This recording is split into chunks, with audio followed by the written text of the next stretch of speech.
everyone, my name is Rebecca Pedrosa, and I am one of the people behind the film Wolf. Recently, I've been getting a lot of questions about how we plan to move forward after completing the film. So today, I wanted to answer the question, how does your product engage with the audience, and how would it be distributed as a real media text? First, in order to appeal to the correct audience, we chose 3 genres: drama, suspense, and mystery. Drama is our main genre, but we wanted to reach a wider audience so that we could attract more viewers. To do this, we created 2 trailers that target different audiences. The first trailer is our drama trailer, which is mainly aimed towards teenagers who enjoy emotional conflict and relationship drama. This trailer focuses more on the characters and their situations, and it leaves the audience wondering what will happen next and who is really telling the truth. In this trailer, we also use an important media theory concept from Roland Barthes, which is the idea of the signifier and the signified. In the film, the red dress worn by the main character acts as a signifier. In many cultures, the color red is associated with things like temptation, boldness, and being provocative. Because of this, audiences may immediately form assumptions about the character. The signified is the people attached to that image. Through the trailer, we want to challenge that idea and show that a person's fate should not be decided by how they appear on the outside, but by who they truly are as a person. Here is the trailer.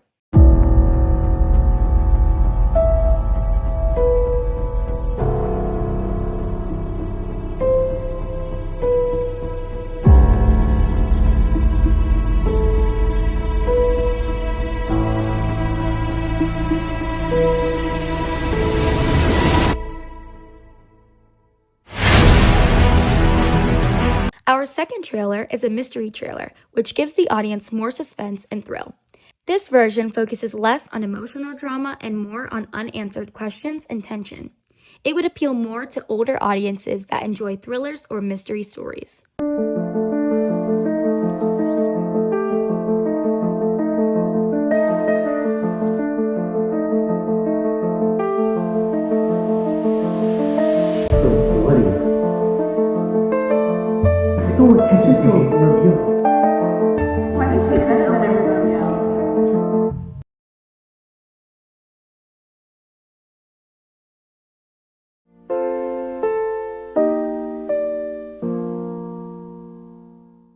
The moment you take your first breath, you become eligible for death.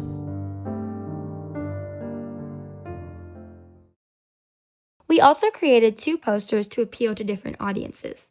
One poster focuses more on the dramatic elements, again appealing to a teenage audience who wants to understand conflict and relationships between the characters. The second poster highlights the mystery and suspense side of the film to attract people who enjoy thriller-style media.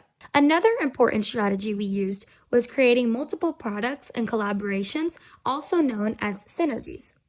We did this to keep our intellectual property in the public mind. Our goal was to make our products as ubiquitous as possible, meaning that they would see references to Wolf everywhere. For example, we created collaborations with Funko Pop and Barbie to produce figurines of our main character. These products also connected to Roland Barthes' theory of the signifiers and the signified meaning. For collectors, the Funko Pop represents being part of a fandom and owning a piece of the story. The Barbie version targets a younger audience who may connect with the character through play and imagination. This allows different age groups to interpret and connect with the character in their own way. These collaborations also target different markets.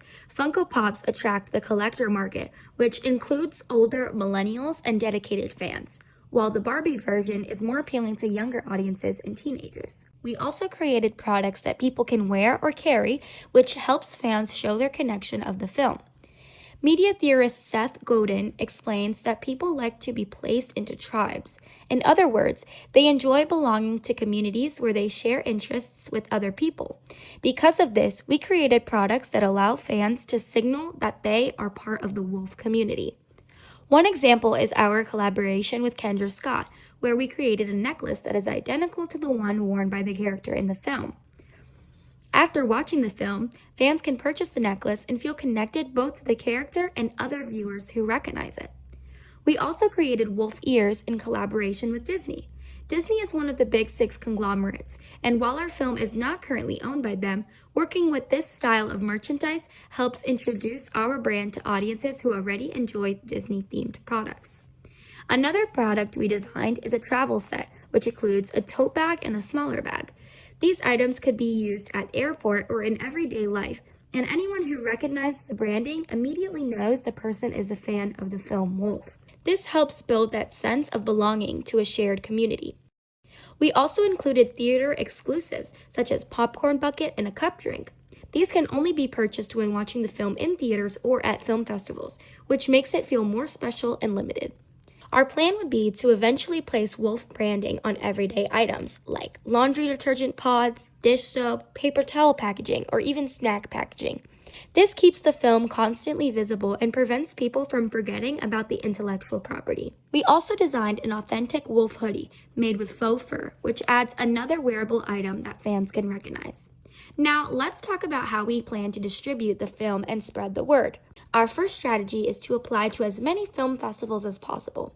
Film festivals are a great opportunity for short films to gain recognition and exposure. We are primarily focusing on festivals in the United States, since many of them are very successful for short films, but we have also been applying to some in Europe. Some of the festivals we plan to apply to include Sundance Film Festival in the USA, Aspen Short Fest in the USA, Clermont-Ferrand International Short Film Festival in France, New York City Shorts in the USA, New Filmmakers LA in the USA, Indie Short Film Festival in the USA, and European Short Film Festival of Bordeaux in France. Another major distribution strategy is using FilmHub.